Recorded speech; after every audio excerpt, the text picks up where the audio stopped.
No.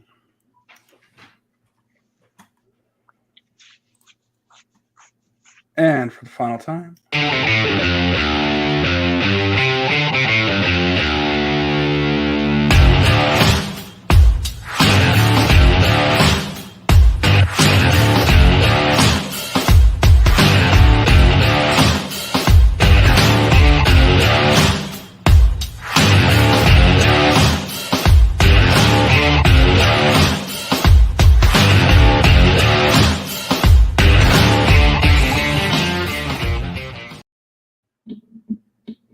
Good evening. If you're watching live, welcome to episode 199 of About the Cards podcast, live tonight on YouTube, as always, with host Stefan Loeffler at Jump. Hey, that's me. It is you. I like you. Ben Wilson at Our Trading Cards. We're a podcast by collectors for collectors. We hope to bring you a smart and insightful podcast discussing trading card collecting. All cards tell a story. What stories do your cards tell? We are live tonight at 8 p.m. Pacific, 10 Central. 10:02. 10:02, perhaps. Last week, if you have not heard, will be the final week for the foreseeable future of the podcast. Temporarily, hopefully, retiring it at episode 200, but stay tuned. You can follow us on Twitter and Instagram at About the Cards. Steph and I are not going anywhere. We're just not going to be live every Wednesday at 8 p.m., 10 Central. We're available as a podcast everywhere you can find one. Quick announcement. We really don't have any, but we want to appreciate Cardman Dan, who's in the YouTube chat tonight, who said he heard the news the other day and he wishes us the best, that we were his main source of hobby news since he got back into collecting. And we want to thank not just Dan, but everybody. It really means the world to us, anybody who's ever tuned in. And hopefully we're going to see a lot of familiar faces and friends and foes of the past next week, with Tim Shepler coming back. And we're going to kind of do a Jim Rome type smack off. We're sending out some limited invites, and hopefully anybody who can hop on and quickly say, come on, say hi.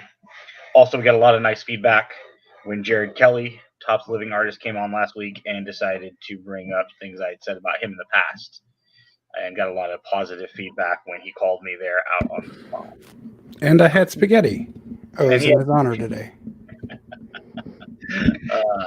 So we want to welcome back guest host Andrew Runnoe, Bayside Breakers. How's it going? Tonight, and we had to reschedule, but we're excited to meet with Kyle, no last name given, at Collector Caps. What's up, everybody? It's Kyle Powers. We'll give the last name out. We'll go full government today. It's a pleasure to be here, and thanks for having me back on. I really appreciate it. So I can call you Screech, right? You can call. We'll let it go. You'd actually be the first person ever, but I will fully allow and support it. No, my 3-year-old is all into Saved by the Bell right now. We've been watching it, and I don't have the heart to tell him about Dustin Diamond yet. Oh, jeez. For that part of Dustin Diamond. Yeah, so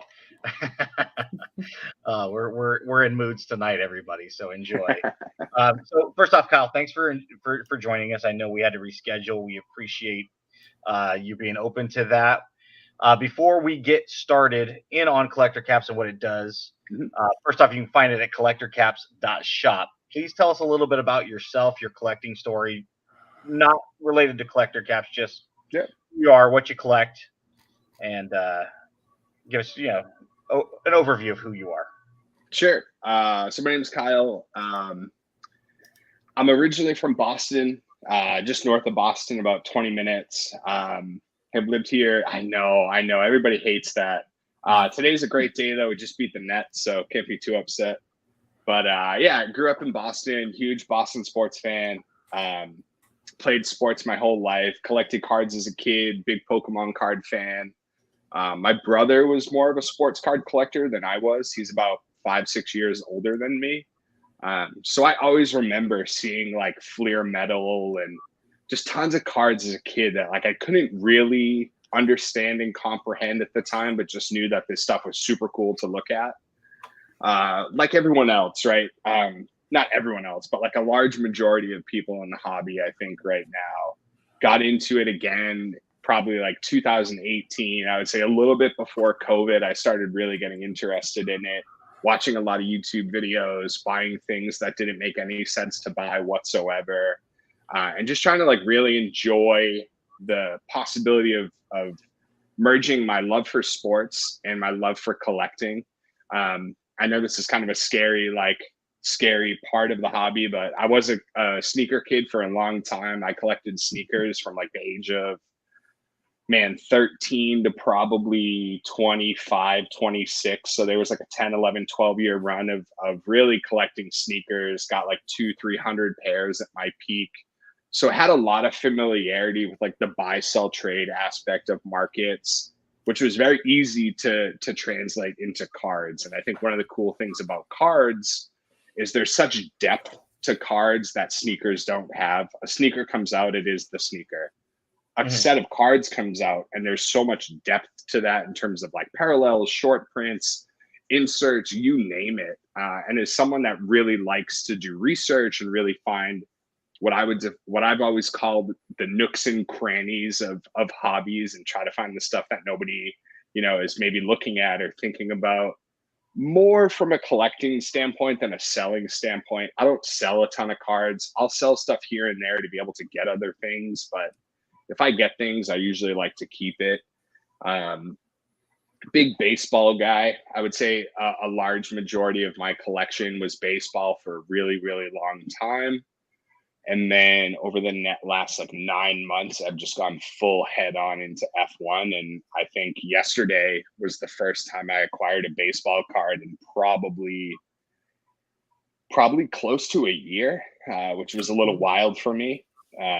So yeah, just baseball, F1 mostly, and big Jarren Duran collector for a while, big Fernando Tatis collector in like early 2020, which was a fun little ride for me to go on as he kind of like peaked. I was able to kind of have some fun with that. But yeah, I'm probably more of a collector, like I said, than a seller. If I'm going to move something, I'd rather trade than sell and buy. I just think trading is far more fun and allows me to, move a piece that maybe I'm not as attached to get something else. But yeah, that's kind of the TLDR of my collection and what I do. I just carry around my little green box, and whatever fits in that is what I have, and everything else is just kind of icing on the cake. I love it, and I like that you're from a diverse background. Mm-hmm. The old entrepreneur saying is, if you see a problem with no solution, fix it, create one, right? And that could 100%. Be create the problem and the solution sometimes just out of the sake of profiting off of it, right? Yeah. If it's not broke, break it and fix it again. Definitely. No, Definitely. It's if it's not broke, tear it apart and make it better. 100%. Upgrade the hell out of it. All right, so I'm going to ask this kind of unique. Mm-hmm. I have a top loader. I have a baseball card. I put the baseball card in the top loader. And if I'm shipping this to you, Kyle, the way I do it, because you never need tape, including blue painter's tape, to ship anything, I would slide this into this team bag. I don't have a dummy board or cardboard handy. But if I did, I'd put that in there. I'd seal it. Life is good. No adhesive is anywhere near my card. It won't slip out. Except there is on the back of the team Oh, bag. my goodness. Jeez.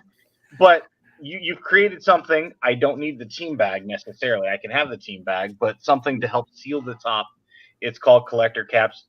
It's invisible because I don't have one, but basically it pinches the top of the top loader, creating a plastic seal over the opening, so that if I turn it upside down, if the card were to slip out of the top loader, it would hit the inside of that plastic where, for those of us that use Scotch tape and painter's tape and things, which I don't because I'm smart enough not to, it would hit the adhesive. In your solution, it's now hitting the plastic. So what led you to creating collector caps? And once you had this idea, how long did it take you to get it to market? So I think a lot of it was kind of a twofold problem in the way that I viewed it. And the first issue was obviously tape. I would get top loaders and there would be tape on them, and I would take the tape off and it would just be sticky. And to me, that was super frustrating. And it was pretty early on into like when I really got into collecting cards again, that I was like, it doesn't look good in a box, right? Like if I have all my top loaded cards in a box, and every 15th card has some iteration of tape. Like visually, aesthetically, that doesn't look great to me. So that was kind of like the first catch, was like, I don't like the aesthetics of how this looks. I don't like that it's really sticky. And right away I was like, there has to be a better way to do this. Now, I think one of the biggest pushbacks we get a lot of the time, and I totally get it, is the team bag. But I hate more than anything when I take the little, like, I guess like cover to the sticky part of the team bag and it just sticks to my hand.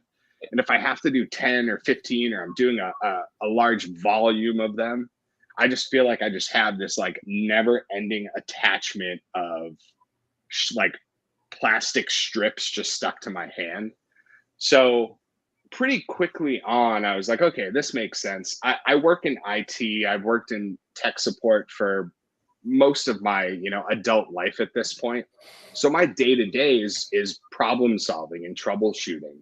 And it's not necessarily that I went into it being like, I see this problem, I want to solve it. I just think it was a very natural progression of me to be like, okay, if this is option A and this is option B, and option A is terrible, being tape, and option B is mediocre and it works and I still like it, although I think there's still opportunity for cards to be damaged in a team bag if not used what I would define as like 100% appropriately. Yeah, well, first off, just to intercede for a moment. Yep. You got to use the appropriate size top loader. That is the key. No matter how you're shipping, whether it's with a collector cap, team bag solution, or if you do use tape, if it's the appropriate size top loader, you're going to mitigate a lot of the issues regardless of shipping style. But that's where a lot of people make mistakes. You have what you have on your desk. So time in, go ahead. Full agreement on that. I think that's obviously one of the most important aspects of anything, right? Is you use the wrong size anything, it's probably not going to work out. So that's when I got to the point of thinking, okay, well, what can we do with a top loader to better protect cards? And the first thing that I did was I went to SketchUp and I was like, all right, let me see if I can come up with a couple of concepts that would make sense to have this work. Some of them were like little inserts that kind of looked like, you ever seen those like popsicle sets where you can make like at-home popsicles and they kind of inject themselves? That's kind of the first idea I had, was, okay, we'll make something that will slide into the top of the top loader. It will have a little, a little bar at the top so you can kind of pull it in and out. And I was like, that's probably not the best. So I went through probably 3 or 4 iterations before I was like, all right, just straight up cap is going to make the most sense here. I would say I spent probably a month just doing as much research as I possibly could, because to me, it seems so silly and simple. And with the time that cards have been a relevant hobby and cards have been out there in the market, or even I looked at comics as a relevant space that this could fit into and say, okay, what's the chance that someone hasn't done this before? I felt pretty confident after a month that there wasn't anything that fit what I was trying to do that I could find in a reasonable manner, that I felt like if I did it in somehow, some way, someone out there had kind of done something similar, that I probably wouldn't get sued. That's when I decided, okay, before I even put this out anywhere, I'm going to go through the patent process. So I pushed myself through the patent. I've never gone through anything like this. I've had things produced, but I've never gone through the patent process before. So I went through the design patent process. It took a couple weeks, probably like a week or two, to like really get the information together, ask a couple of friends like, hey, does this make sense physically on paper for what I'm trying to accomplish? And just thinking about the depth of what we could do and the multiple uses that we could have. I mentioned comic books, and I only mention that because that's part of the patent as well, is because comic books have top loaders. I think we can do a similar thing for that. They'd obviously be like really big, but I think it's a relevant use. So I went through the patent process. Once that got approved as I guess patent pending, so a provisional patent, that's when I was like, all right, we're going full steam ahead on really sharing this idea, getting it out there, and just seeing what the general reaction to it was. I didn't have a product. I did have a product. I had a sample at that point. that if I showed you, you guys would be like, that it's very similar, but it didn't make sense. It was a little too big. It was a little too it was a little too wide, a little too short. Didn't really make sense on paper. Knocked a couple centimeters or very small amounts off of it, and got really, really lucky that the second sample we did is the product that we have today. So that process for me, I guess I got lucky in some regard where like we got it so early, because that process is a pretty demanding and expensive process to go through. So to have it on the second run was really like a huge W for us. And everything from then has just been a learning process into saying, where do we want to take this product? What do we want to do? Do we want to make bigger sizes? Do we want to print on them? What's that going to look like? Making different colors. So it's really just been, I would say the past year for us has been a very big learning process in terms of the direction we want to take the company, the brand as a whole, and how we want to expand that into other goods and into other markets potentially, and kind of what the possibilities are. I actually just today shipped out our first custom cap, which was a huge win for us, and that's gonna be a pretty big deal for us. I think in the grand scheme of things, with hopefully more to come and some cool names that we're working with on those things. And I just want to get them into the most hands that I possibly can. Like I truly believe that it's the safest option for a top loaded card. I was trying to see, I think I have my case here. I do this for everyone, and I think it's a necessity for the show. So I'm just going to grab a card quick. I don't know what I'm going to be grabbing, so hopefully it's nothing crazy. But okay, a Bobby Witt. So my favorite thing to do with them is anytime I have a card. So like, obviously if I shake it, that's one thing. I think what really allows me to like prove that I believe in the product is like I have no problem doing that, because I know that the card will just be fine. Thank God it's not a used card.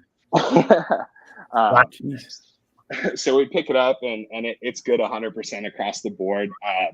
So they are more rubber than plastic, but it's a silicone blend. The reason that we did a blend as opposed to just a straight true rubber is I don't want them to lose their shape over time. And if they do lose their shape over time, I want it to take a really long time. So that's why it's like, it's a rubber, but it's a little firm of a rubber. So it's been kind of a nice blend for us to use. And yeah, I just really believe in the product. So, you know what I found funny in my own head, and I might be the only one, is we're talking about the little plastic strips coming off team bags, those being irritating. We all have those on our shoes and around our house. And I'm just like, yeah, as we bitch about them, what if the inventor of collector caps, who's got this problem on his own fingertips, created finger collector caps so that you can wear them on your hands, and that way when you strip it off, they don't. It'd be like a little suction cuppy thing. I'm not opposed. I'm not. If opposed. that goes through and you trademark that and we will license it to you, but it has to say like About the Cards podcast on each one. 50%. We'll call it on the show right now. 50% both ways. Totally fine by me on that side. You know what I love about supplies, and I think we all do, is most supplies aren't for everybody, right? Not everybody's going to have a need for top loaders, even. Most of us do for penny sleeves, but team bags and one touches and the old school screw downs, I mean, so many different designs have come to market throughout the years, and some have stuck with us and will continue to do so in perpetuity. But what I love is, it's just another option. And if you're not familiar with collector caps, speaking to our listeners, they come, correct me if I'm wrong, Kyle, $25 per bag. Correct. And they're $8.50 per bag before shipping. Correct. Okay. So that works out to about 34 cents a unit. I think I factored in, I put one in my cart and added California tax to it. And they came out to just over 50 cents per unit after shipping if you're just buying one bag. So no volume pricing, just one bag. Hey, I need some, I want some for whatever. So my question to you is, do you see these as a shipping supply in lieu of team bags? Of course, the hated tape. Or is this more of a PC thing to help enclose cards? Because I don't want to say it's cost prohibitive, but it is an additional cost to maybe on a Bobby Witt auto it doesn't Yep. matter if I'm eating the cost at 50 cents to make sure it gets from Ben to Kyle safely. But, Andrew sends a bunch of stuff to both Steph and I from time to time. I can't see him using these to send to us only because of the additional cost. And so where do you really see this fitting into the market? Is this a PC item, or is this something that sellers are going to be utilizing hopefully long term as you scale? I mean, obviously that would be beautiful for your company. Yeah, I think it does fall into kind of a niche, right? I totally get like the low end is probably not the place for it. I think it's a great tool for like breakers, eBay, things like that, where it's maybe you're getting cards out there that, a little bit more value to them. Maybe it's not a mag, maybe it's not, maybe it's not going directly for grading, but someone wants to protect that. And I think there's definitely going to be a point. Like I feel extremely confident in saying this. And I feel like it's probably the top priority on my list at this point is to drive the price down as much as we possibly can. And I get right now, like we're super small, right? Like we're super, super small. And I think there's a reality to understanding how much of a niche product this is based on the cost. One of the things that there's really two parts of it. One is we want to get the cost lower. That's something that every single day I'm like, the more that we can do, eventually we'll get there. I think if it's in the, $5 a bag, $6 a bag, I think that becomes a little bit more palatable. I think it becomes a lot easier to move at things like shows. That's one thing too. If you guys ever catch us at a show, our show price is significantly different than our web price for obvious reasons, right? A lot different of a process on something like that. But one, yeah, totally. And so right off now it's 34 cents a unit minus whatever I can get from you at the show level, Right. So we want to get to that point. Like that's our goal. I think if we ever want to get to the point where we say, we want to have billions of these out there, we have to get to that point. And it's the only realistic way. I think the way that we're trying to do it now, knowing it would be really we'd put ourselves at a disadvantage if we lowered the price today, because I think it would take a lot of our ability to work with, breakers, power sellers, LCSs, things like that, in terms of partnering with these people to be able to provide them means of offering the product to their customers and to their buyers, and being able to say, hey, we're gonna offer you not only the ability to generate revenue off of an affiliate code, but give your customers these products at a far larger discount. I think in a perfect world, if every single order that went out from our shop had a discount code on it, I would be a happy man, because I know that there's multiple people benefiting in that space and in that process. And right away, if we offer a 20% discount code to someone, right, that takes them immediately down to nearly $7, which I think, that cuts off a significant amount. Obviously, you still have to add tax. You still have to add shipping. Totally get it on that side. But we're trying to do as much as we can today to offer a lower price, not necessarily by just undercutting it on our end and not being able to provide that service, but being able to partner with people that are getting enough cards out to people that it makes sense for them to have caps on them.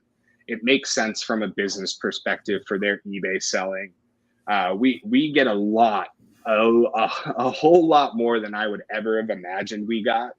People coming back to us that say, hey, I sold this card on eBay. I had a cap on it, and not only did I get a positive review, a 5-star review, but the comment said, hey, there was a cap on this. This is awesome. Where did you get it? Or they'll get a DM saying like, hey, what's this rubber thing that's on the top of these cards? I get that there's a barrier to entry between those 2 points, but if we can make it easier for the person that's getting that message, that's getting that review, to provide access to that product that not only provides them a revenue stream, but also provides them the opportunity to provide that product to that customer at a discount, which makes it a bit more palatable for everyone.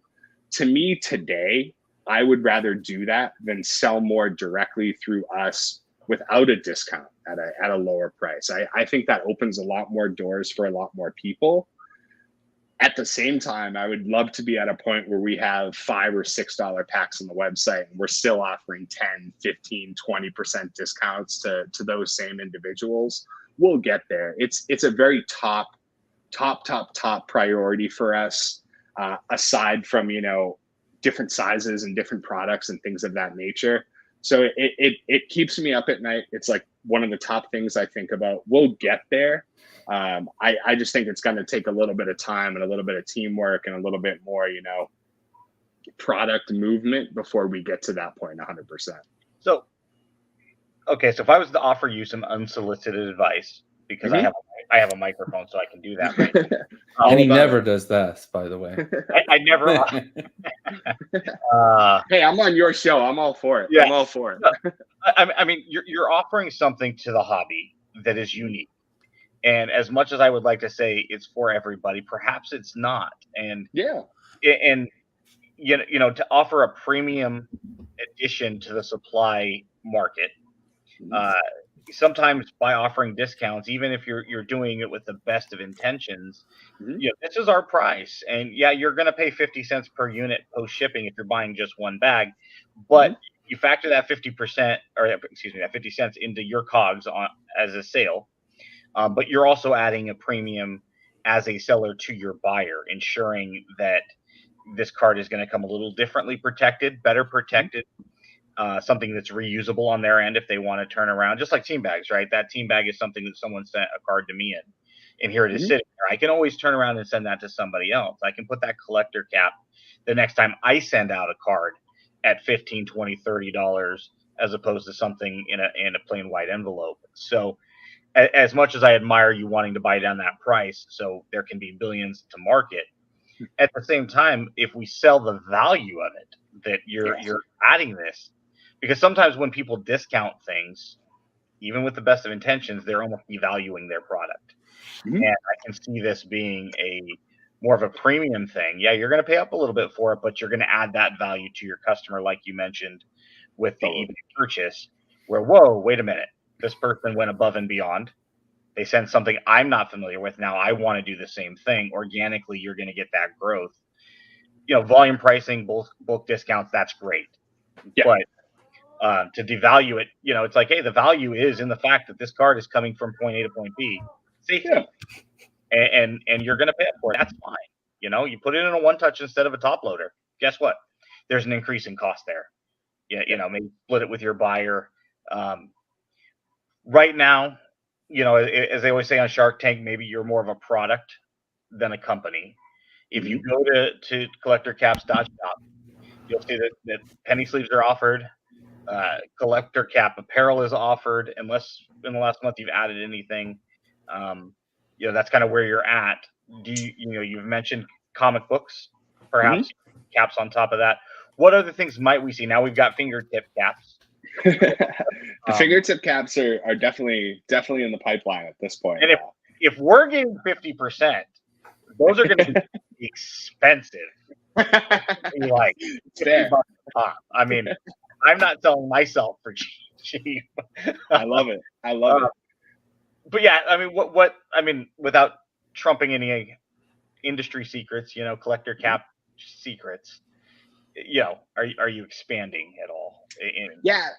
So we had top loaders and card savers for a while on there. I think from a priority standpoint, like I love that stuff, but it doesn't, it's not like sexy and cool to me. So it kind of fell off a little bit for me in terms of like my desire to stock that product.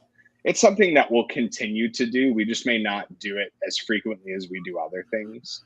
I definitely want to offer larger sizes of caps. Right now, I would say we probably fit up to probably like a 110 top loader. I think it looks a little ugly. I'm a big aesthetic guy. So like if it doesn't look exactly how I want it, that's kind of not something that I want to promote as much. So we typically stick from a branding standpoint and a verbiage standpoint that I try to say the standard top loaders from a sizing standpoint. But we've heard it enough to the point where it makes sense to, make larger sizes for larger top loaders. I think one of the things that is difficult with that is deciding if we want to make a size for every single size of top loader, or if we can make a size that, fits different points. If we can make one that fits, the first quarter, the second quarter, third, and then the rest of them, I think we'll be in a good spot. So that's something that's been a work in progress for us, is just getting the different sizes down. The comic book ones are something that I spend a fair amount of time kind of going that direction. Admittedly, I'm not a huge comic book guy, so like it doesn't motivate me in the same way that cards motivate me, but that doesn't mean that it's not something I recognize as being a really big opportunity for us. I think that's good. I know Andrew's got a couple questions for you, and perhaps I'm going to trump him on this one, but he does have a breaking company called Bayside Breakers, and our friend Matt Major, who is with Cardboard Stats, he was actually on last week. He asked, can they be branded for sellers? If he wanted to do once a Cub cards, if Bayside wanted to, about the cards, wanted to offer those, saying about the cards, and you can lime buy green, them. of course. Yeah, I'm a lime green guy, so I fully support that. Could we brand those to the point where now I want to partner with Collector Caps to get my brand name? I'm Mojo, I'm Doug and Dan over at Mojo Breaks. I'm Andrew at Bayside, and I want my name on it. So when I send it out, it's a marketing tool for me. Yep. Can we do that? Yes, 100%. So the order that we sent out today was a custom branded, custom printed set. So I don't really know if I'm supposed to say who it's for, but his breaks are really cheap and they're really fun. So that's what I'll say on that side of things. I'm perhaps not a big fan of that guy, so that's okay. It's okay, and I know not everyone is, right, and that's cool. But I think the short answer there is yes, 100%, and I think that's the next real big push for us. I think right now, from like a pipeline perspective, I think there's like currently being printed and made and produced. There's 7 different custom orders that are going on right now. That pricing is a little different than it's actually for you as a breaker to get custom printed caps is actually cheaper than it is per unit than it is for someone to buy a bag of 25, but you have to buy 1,000 to do it. So like that's where the balance of that is, right? That's what I was going to ask. Is Andrew wants Bayside Breakers. Our good buddy Ben Fury said he might want some for Cardboard Icons, perhaps. We might have some listeners that want to become customers and get things branded. How would we? Andrew just hit you up on Twitter. Would he go through your website? What's the best way for these individuals to get a custom order with their name or logo on it? Yeah, I think today any of the above is great. I think in a perfect world, we do have a process through our website that you can go through where there's a contact form that will let us know that that's something that you want to do. I would say at this point, I think like 4 have been directly through Twitter, 3 have been through the website. So it's been kind of a mix there in terms of how we've connected with those folks and what that's looked like. But really, at the end of the day, I think in a perfect world, as the company builds, as we grow, I think the website's always going to be the best way to go through something like that. But my DMs are always open as well, and the Collector Caps ones are as well, and they'll stay that way. I always want to make sure that we're always available and that we're always present for the people that want to discuss these items with us. But yeah, there's no real restriction. No one's off limits there. And we're happy to work with anyone on that side of things to make that happen for them. Before I let Andrew ask any questions he has, do I get a discount because to deal with you, I have to deal with this Boston fan? That adds a premium. And he's gone. Where did Ben go? No more. I should get like 80% discount just for having to tolerate you. That's a Red Sox fan. I like to think that as a Boston sports fan, you'll see me on the timeline. Like today, I was letting it be known that the Celtics won for sure after that game. But I try to be as tame as I possibly can. I spent like 7 years of my life in LA. I currently live in Texas. So like I've been enough places to know that like, hey, there's not a lot of people in this world that love Boston sports fans. So I should probably, try to find a balance of like, talk about it when it's really good, maybe not bring it up all the time. Like I like to think that I found a balance and just kind of enjoy it internally, but every now and then I'm good for a nice ribbing about rings and things like that. So 2 questions. One, you mentioned Texas. What part? I live in Austin at the moment. Okay, sure, makes sense. We're just north in Dallas. Nice. But who's asking?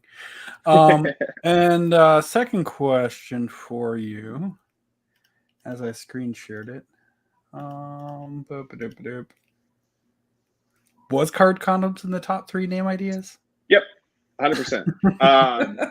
And that's not a lie. Like I was in when I really first came up with the idea, I was in a group chat with probably, I don't know, there's probably like 15 other guys in the group chat. It was just a card group chat. And that was the first place that I publicly, I don't want to say publicly because it's a private message, right? But that's the place where I ever really talked about it in any format. Just being like, hey guys, this is what I'm thinking. These are the photos that I shared.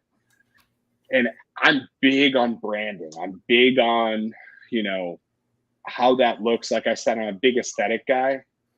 And I kind of knew I wanted to use Cap in some way. I hadn't really come down with like what I wanted to do. I was so product focused that I was like, what do you guys think? Like, I'll just open it up to the floor. Like, what do you guys think?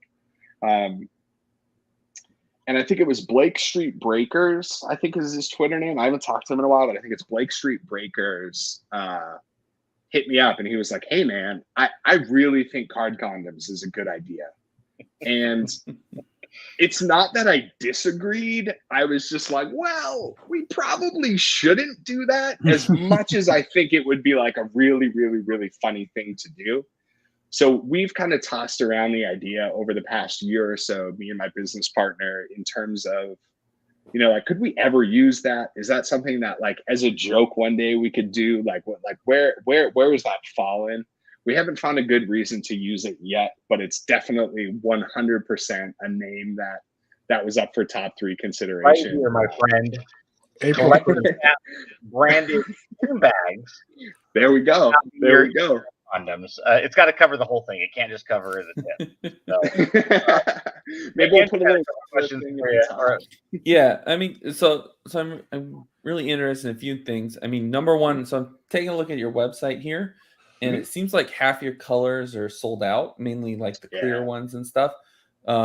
Is that because they're heavy sellers, or are they always coming back?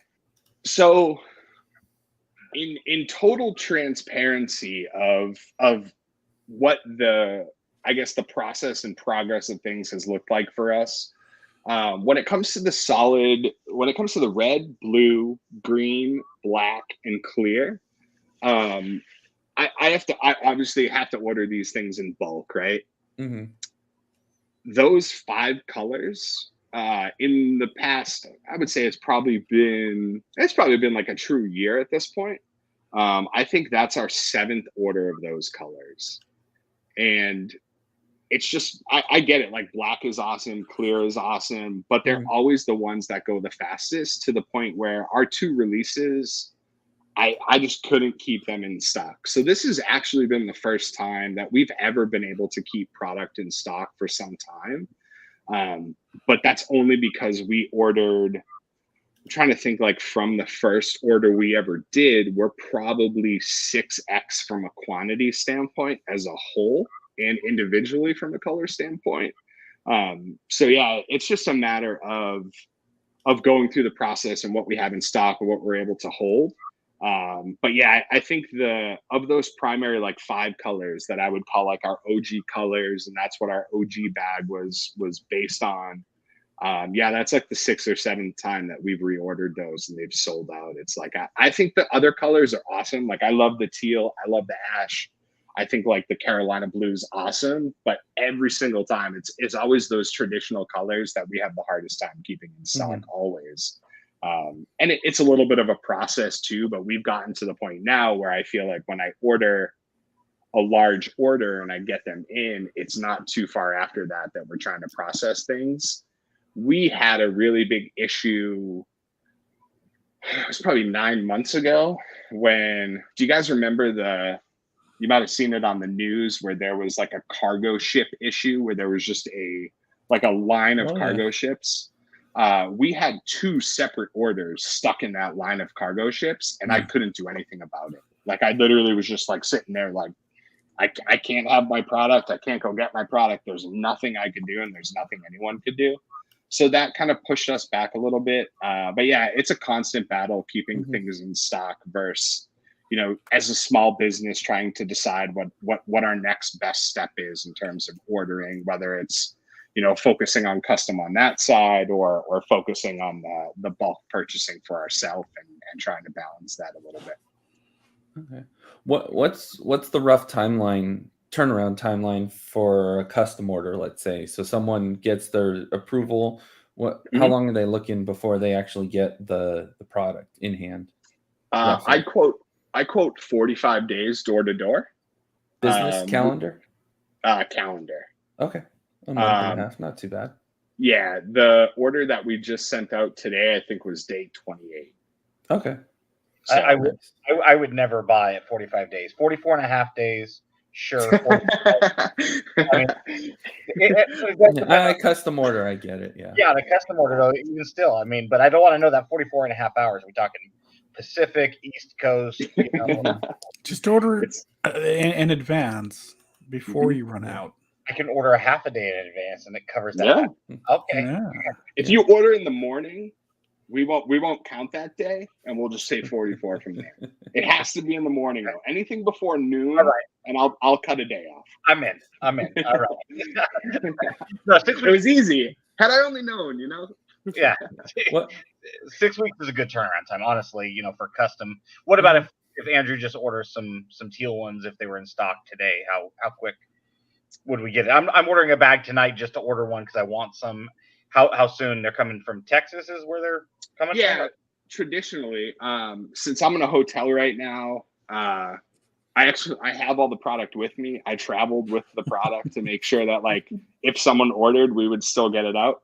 I do my absolute best to try to get product out next day almost always. Like that's my goal. That's my number one goal at all times. My USPS guy is the man and just knocks on my door or rings my doorbell every single day and does a pickup. So I really try hard to get things out. If not the same day, if it's early, then the next day almost every single time. I take a lot of pride in that. Well, and a few PC questions I have. So the main concern that I have with them in particular is just the thickness in if I'm going to put them all on my top loaders for my PC collection, roughly how much space am I going to lose in one of those boxes for that extra width?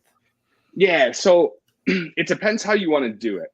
And what I mean by that is like I don't know if you can really tell, but like from a width standpoint, they don't add a ton, but they add enough where, and this is something that I when I talked about it earlier, where I wanted to put something inside the top loader as opposed to over the top loader, my rationalization for that is, well, if I put it inside and it's a nice smooth fit and then it just kind of is flush with the top loader, you won't lose any space. What we see though, and when I stack them, I'll do like 3 cards, turn, 3 cards, turn, 3 cards, turn. And I know not everyone wants to do that. Totally get it. It just makes like the if space preservation orientation. Yeah. One thing we're big on when we give advice when people are like, getting back into the hobby is the hobby always boils down to 2 main things before anything else. And that is space and time. How much space do you have to dedicate towards something, and how much time are you willing to dedicate to the hobby? Even before we get to your budget and other socioeconomic factors, there's a finite amount of space in our house, and there's a finite amount of time that you either can or are willing to dedicate. So again, if space isn't a concern, the aesthetics of having them all uniformed isn't a big deal. But if space is a concern, alternating whether it's every other one or every third, fourth, fifth, whatever you're comfortable with. He's got a Will Clark collection, so it doesn't even matter. Why would this is a waste of 50 cents per card. So I mean, he's not wrong. So the main thing that I'm, because I got like 4, I don't even remember what they call it, shoe boxes, literally packed with my Will Clark cards. Am I going to if I want to put a card cap on each one of these, do I basically got to assume I'm going to 8 now, roughly? Or, I don't think you would go to 8. No. I mean, it would save on weight per box too. So at the end of the day, I'm putting less cards in, so it wouldn't really bother me. But I would say I don't think it's 8, but it might be 6. Okay, so I think you might go from 4 to 6. About 50% added. Okay. Yeah, I would say so. Just because it's a little bit on the front, it's a little bit on the back, but I don't think it's enough to be a true top loader. So if it's somewhere between like 50 to 60%, somewhere in there, I would say that that's probably a number that I would say is pretty reasonable and fair in terms of what it would add there. Okay. And then in terms of the material, is it something that you can write on with the Sharpie per se? Like if I wanted to actually label that top piece for my PC, is it something that will stick onto the material and it won't smudge? I actually have never tried. As much as let's do it. As much as I like have them around me. Let me see if I have a Sharpie. If I have a Sharpie, I'm game. Let me see what I have in my bag here. Just because like the OCD in me would want to like label every single one of those. You care too much about your Brian Wilson Dodgers collection, dude. Come on. All one of them? All one of them. But I sent it to you. You did. I did. Kyle, I have a special request for you, my friend. Sure. One of our dear friends, Hobby Icon, goes by Cardboard Icons, Ben and Gary, just made an order of 2 packs of ash. When you send those to him, because he knows they're in your hotel room and they're going out tomorrow, when you send them to him, if you could put a lot of blue tape around it, painter's tape, he'll know. Can I use packing tape instead? Just like a heavy amount of packing tape? Whatever you want. He'll know it's from me. He'll get the humor. I can't speak to whether or not it'll be returned, and if he does return, that's on you, not me. Fair enough. I think, as more people. So that's a pen, just for reference. Is it smudgy? Can you rub your finger over it? Seems okay. Yeah, seems okay. Okay. There's a little bit. It's fresh. I'm sure if it dried a little bit, it would be a little bit better. But what kind of pen is that? A gel pen or is it just a ballpoint? It's a pen I got from work, so I guess it's more of a ballpoint than anything. Yeah. Okay. But I'm just kind of going heavy on it, just to give you a little perspective. Oh wow! I would say a little bit comes off, but it's like but I mean, if you're gonna put that much on right away, okay. Yeah. But yeah, it holds a little bit. I would imagine that a Sharpie, if allowed to dry, would probably be pretty similar. Yeah, it's worth giving it a shot. Cool. One or so. And before we let you go, we definitely appreciate your time. And absolutely. Hopefully, you get at least you got 2 packs of I appreciate it. I may be reaching out to you too about one of those custom orders. Yeah, and I would say so just for reference, these are the custom ones that we made for ourselves that I made as just kind of like a little test here. This is like I spend a lot of time like trying to rub this off just to make sure that like obviously before I offer it as a product to someone, I want to make sure that it's not going to rub off. It's not going to, if you put it with 5 other cards that are capped, that it's not going to smudge or anything like that or wear away. So that's kind of just a little look at it for you. No, we would love some about the cards ones if you want to throw some on a green. Yeah, we can definitely talk, and I definitely want to get some out to you guys just as a thank you for having me on the show, just so you guys can try them out a little more and see what you think about them. I think it's the way that I look at it is the more that are out there in the world, the more that we're protecting cards, the happier that I am by default. So that's really my motivation. As soon as I saw your stance on tape, I was like, let me give this. I hate it.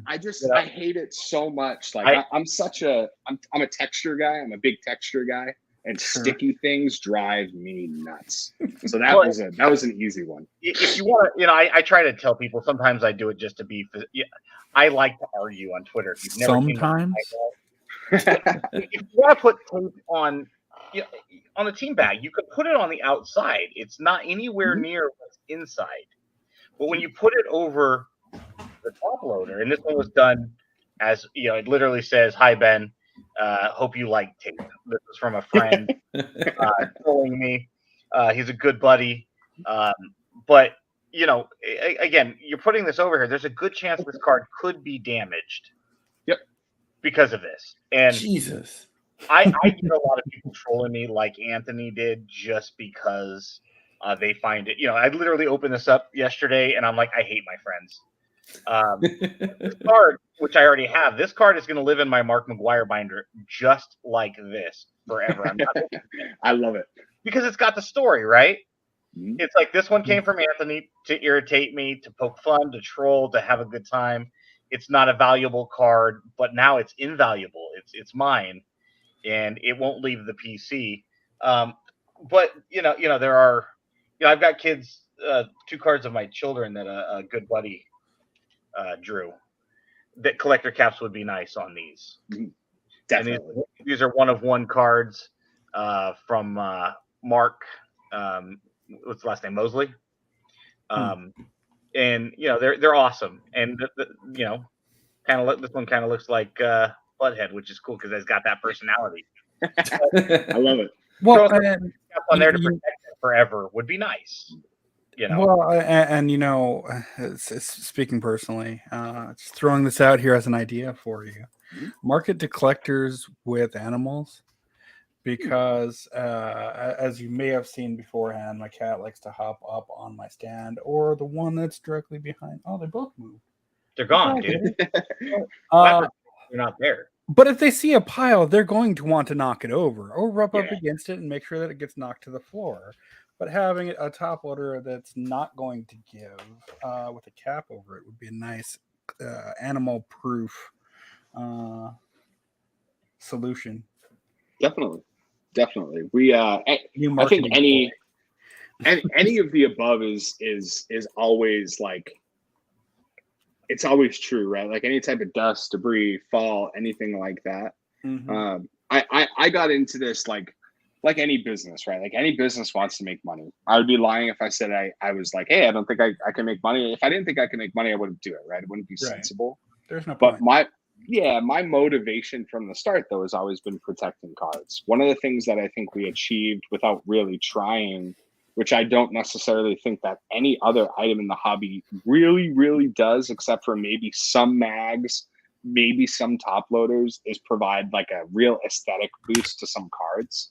And I think that's one of those things too that like just gets added into the big wheel of what it is that we do over here. And it's from protecting to making it look better to making sure you guys are getting everything you need from like a purchasing standpoint and a selling standpoint. Anythings like that are always widely accepted. Like we're always open to feedback. We're always open to ideas. We're always open to anything that will allow people to, protect their cards and protect the things that they really hold most valuable. So totally agree though. Like the animal thing, it's spot on. Like that's just another one of those things that I'm like, I didn't have animals, so for me it was never like I did as a kid, but not now. So it's never been like a relevant thing to think about. So it's like stuff like that. Anytime I hear it, I'm like, yep, spot on. Like that's a graphic that's coming soon enough now. So I mean, if there's anything the internet doesn't love more than debauchery, it's animals, especially cats. 100%. Little paws knocking cards off. Right. Well, Kyle, we like to ask this question to every first-time guest. If you could only own one card, what would it be? It can be one that you have. It could be one on your wish list, but you can only own one, and that's it. I have a Charles Leclerc Sapphire Red out of 5 that I absolutely love. I think in terms of like cards that I wanted a year ago, it's the card I wanted more than anything. I think if you were to take my whole entire collection and just left me with that one card, I would be a happy man. So I think the card that I want the most is probably the card that I have now. It probably won't ever leave my side. And yeah, it's just one of those things that like probably that, or I got a blue chrome Tatis like rookie from some friends for my birthday a couple years ago that like the same way, like it would just never leave my side. And I think it's so beautiful. So yeah, I think those two are probably like, I have them, I love them, I'll never let them go. But if I could have like anything that I don't have,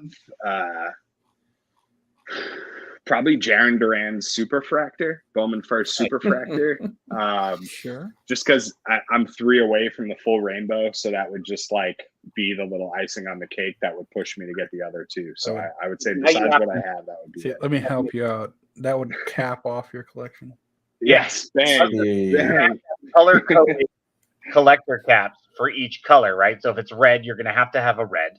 If it's like blue, this. even if you have to custom make one color, I want collector caps on your entire rainbow forever. Rainbow in perpetuity. That's how it has to, and it's got to have the player name on it. Oh, 100%. So I travel very casually with this large bag here, which is like, so these are just all like random colored caps. The majority of them are the custom ones, but like I make myself my own colors all the time. It's like the one thing as like a sneaker kid. Don't do your own drugs. Come on, we know that. I can't help it. I'm definitely like I use it before I sell it. That's definitely my own problem. So it just means you know how to pitch it. We get sloppy seconds. Gotcha. Okay. Well, no, all the, you guys get the sealed ones. I get the ones that come, fall out of the bags or the cardboard's broken. I'm like, all right, I can't sell that to people. So that's like my own little personal collection, and I make myself some exclusive colors. Anytime I travel to like a big event, I'll do that too. So what a meanie. You're making stuff that we can't. I got it. Okay. So we gotta have like the 2022 National Collector Caps edition, or Dallas Card Shows collector caps. Just real quick, I mean, are we going to see you sell out with an exit strategy to Fanatics someday? So can I like tell a real quick story? Is that okay? Do we have time? So yeah. I guess I can talk about this now. So like I said, I'm from Boston. I've lived in LA. I live in Texas currently because I moved there for a job. My job was, I was actually Josh Luber's assistant. Jeez. So yeah, so like I was there pretty early, not early on. I mean, it was October, so I was there pre-Tops. I was there like pre-Zero Cool being a real company. I quit after 7 days. That's a different story for another day and another time. But yeah, I mean, like to me, like talking to him about it and just being, this is where we're at. I think at this point I probably wouldn't, just because it's like, well, I can't do that now that I've left, and I think I'd probably ruin that opportunity. But yeah, if it ever happened, maybe. Yeah, it totally does. But I can be repaired really quick if you put money on the back end. 100%. So maybe someday. But I would be happy running it myself for a long time. I've had people kind of reach out in that capacity to some extent and be like, yeah, I think this is a great idea. I want to see what we can do about it. But it's such a passion project for me at this point that like maybe somewhere down the road I would do it. Maybe somewhere down the road I would think like, hey, this isn't something that I feel like I'm the best person to be at the helm of the ship, and it could have a larger capacity if it needs to. And in talking to him a little bit about it, and just understanding like what that would look like and what it would take to get there, and just kind of having that understanding.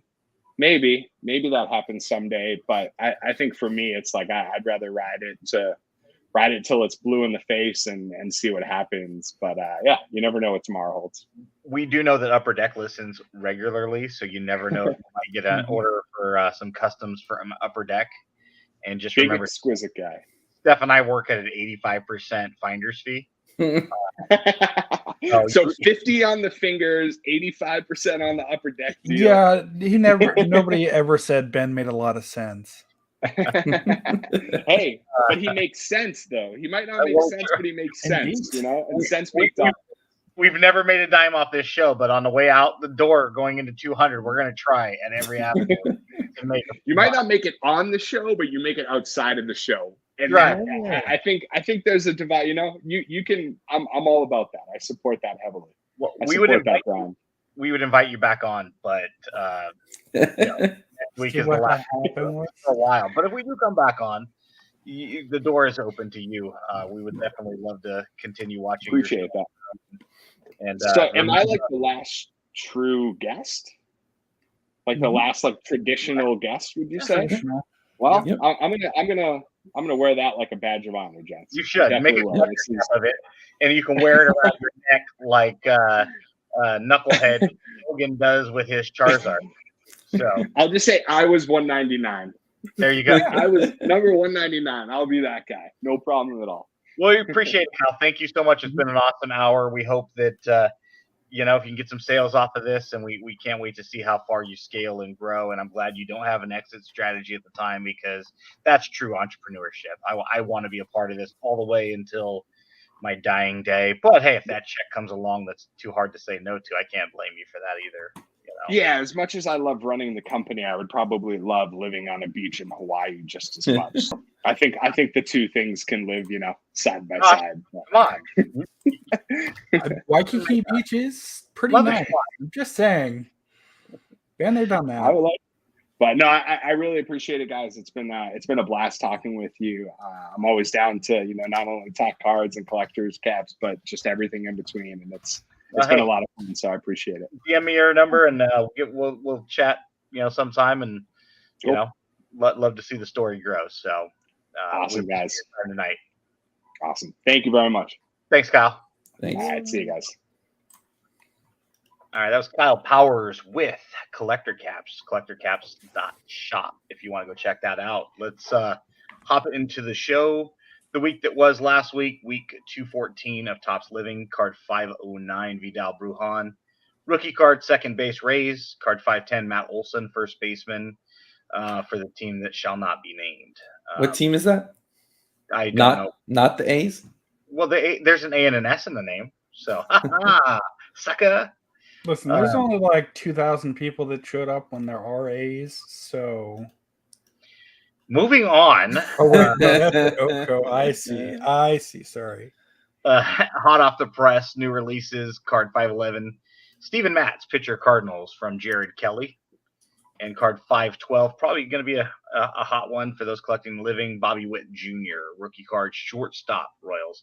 I was hoping it was going to say third baseman, so I could, give Shep a hard time about him now being the best Royals third baseman of all time, but they went with his true position. So no, this is where obviously you order only a 20 pack of just the Bobby Witts, right? Yeah, pretty much. Yeah. Nothing against. I mean, solely just so that Jared Kelly has to go back to meatball-less SpaghettiOs. Star Wars Living, available through next Tuesday. Card 301, Vanny, Rogue One, a Star Wars story.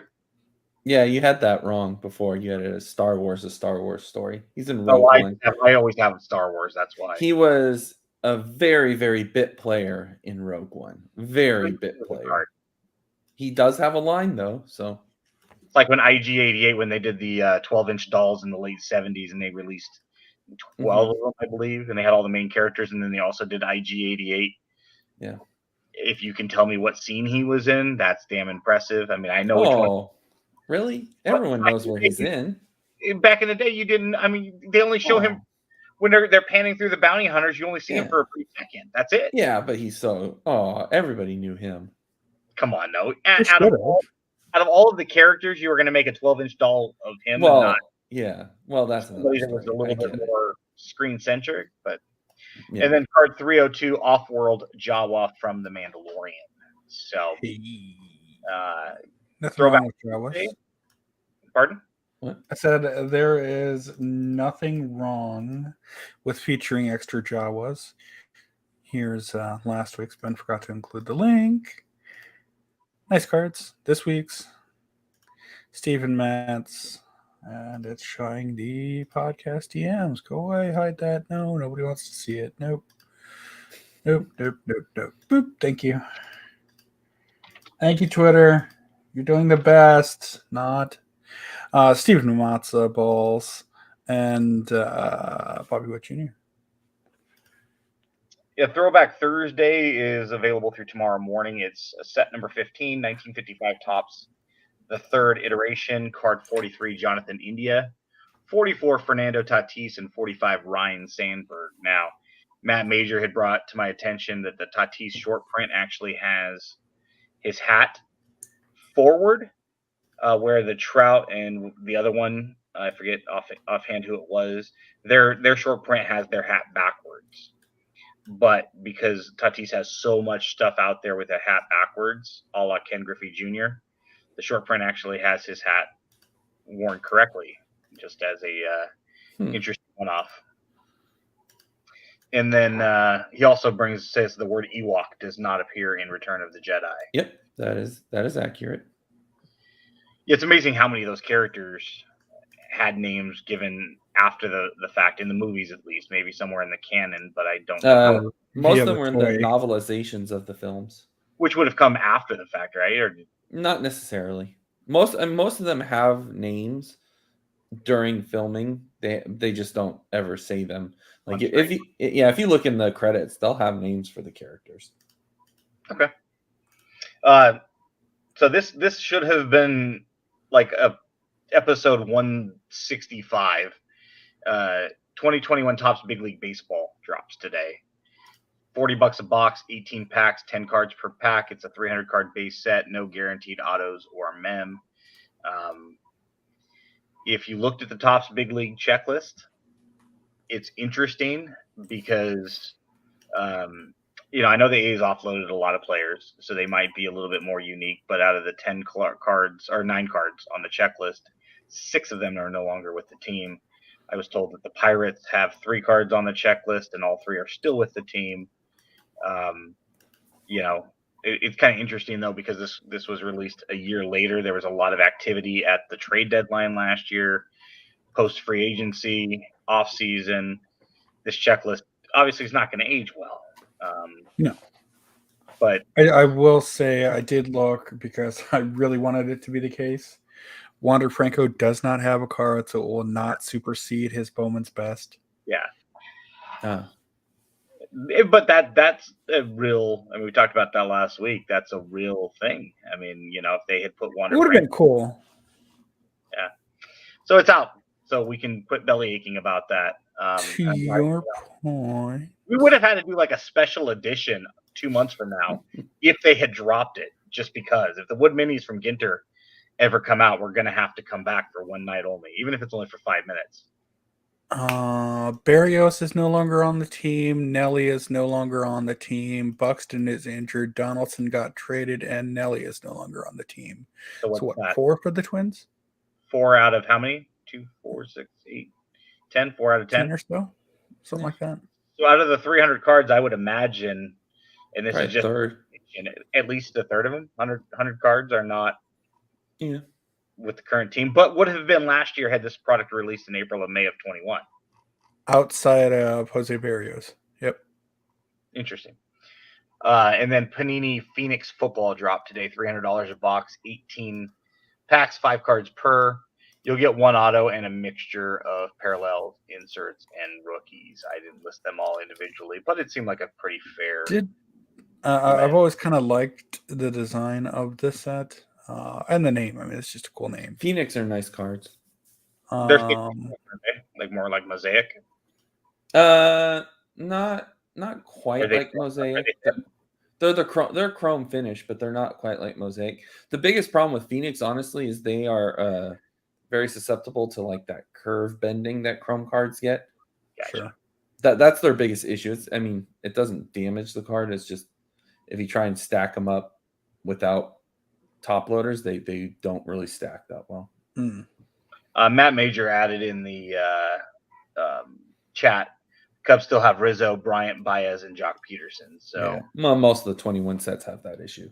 Yeah, but again, we're releasing it so far after the fact. It wouldn't have been a big deal if it was released in April or May of 21 because it was before the trade deadline. So all those players, still, at least at release, would have still been on your team. And then what's brewing next week? We have Bowman University football coming out next Wednesday. Panini One football, Panini Revolution basketball. And then 2022 Rittenhouse, the Netflix version of Lost in Space collector set. And then Steph, it looks like, might have added that was me. Panini Donruss Baseball. I didn't see that one on there for the 29th. So. Yeah, it's next Friday. Okay, good deal. Infield chatter, Wada Games looks like it might be being sued for all kinds of stuff. Part of Collectors Universe portfolio, which includes PSA, Golden Auctions, and much more. The reported law firm is preparing a federal class action lawsuit against WADA and parent company Collectors Universe for unfair business practices, RICO violations, and fraud claims that are intended, according to a Reddit post. The post asks for named plaintiffs to come forward and join the lawsuit class.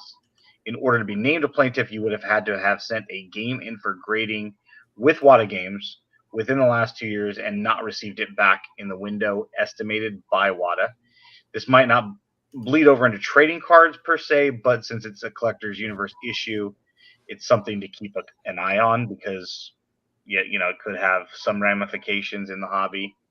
Well, so the reason I threw this here, the biggest thing is that he sent cards to have graded by WADA Games and did not receive it in the window estimated.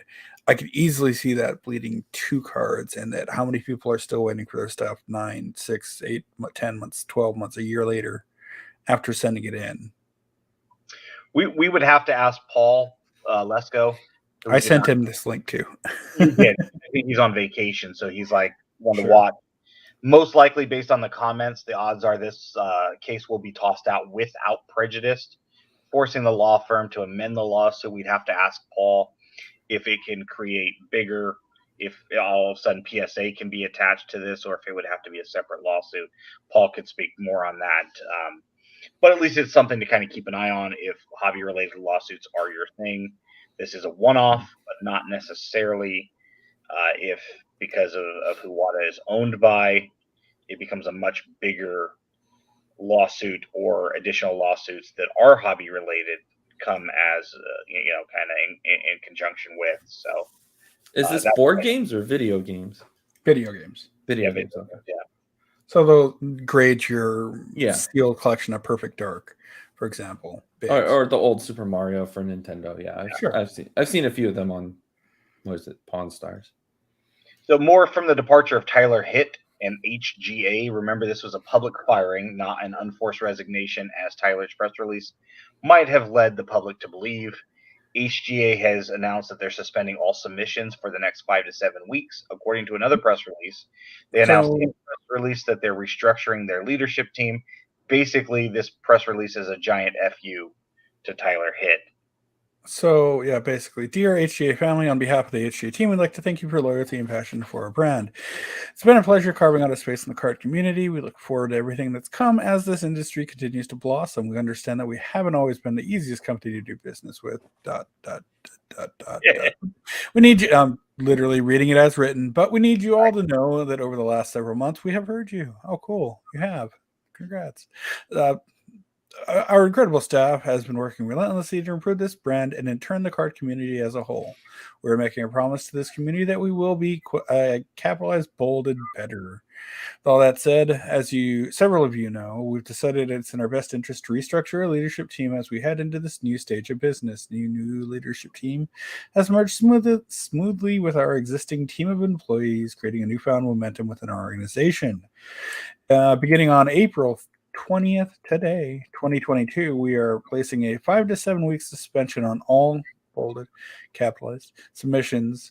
As we conclude that period, we will then open up submissions when we are sure we're able to hit our delivery promises. Speaking of WADA, starting with 60-day submissions and opening 30-day, 10-day, and 2-day services shortly thereafter.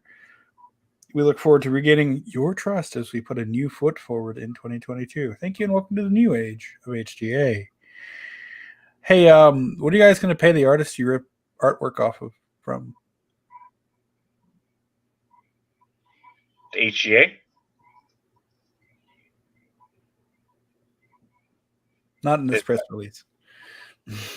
No, I love that if you read between the lines, if you're familiar with the Tyler Hit operations, and she cracks me up. It was just like, yeah, this dude sucked and he's out of here. So we're changing some things and we're going to suspend some submissions and we're going to fix this because it was so screwed up. He didn't make good decisions. We booted him.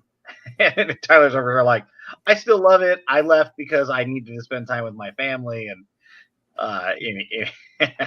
totally, completely not the reasons we're leaving the podcast. This guy sucked. No. It's actually mostly for family. Yeah, that's mostly because Steph hates me and doesn't want to work with me anymore on our free platform. Objects in mirror do not appear. Next week is representatives of members of the show do not reflect all members' opinions. That should just be tattooed across our foreheads. Next week is going to be fun. This whole thread is enough to give anyone a migraine. There was this guy named Bo Parks. I have no idea what it is with that first name, but he deleted his original tweet. He had cards damaged that Panini did reimburse him for. I'm not sure exactly how everything played out, but he did get reimbursement based on his own comments. He's now asking Panini to also replace the damaged cards, or essentially he's trying to double dip. He absolutely got rolled in this thread. And again, he's since deleted his original tweet. When I tried to look it up to kind of follow it again when I was writing the show notes, I'm like, look at that. He's like, yeah, they gave me money, but I also want them to replace the cards. And everybody was just like, seriously? And not as nice words as they commented individually. And it's funny, a couple of days later, after Steph shared this, the original tweet went bye-bye. Yeah, I don't think that ended as well as he thought it was going to. I mean, I could kind of see a want to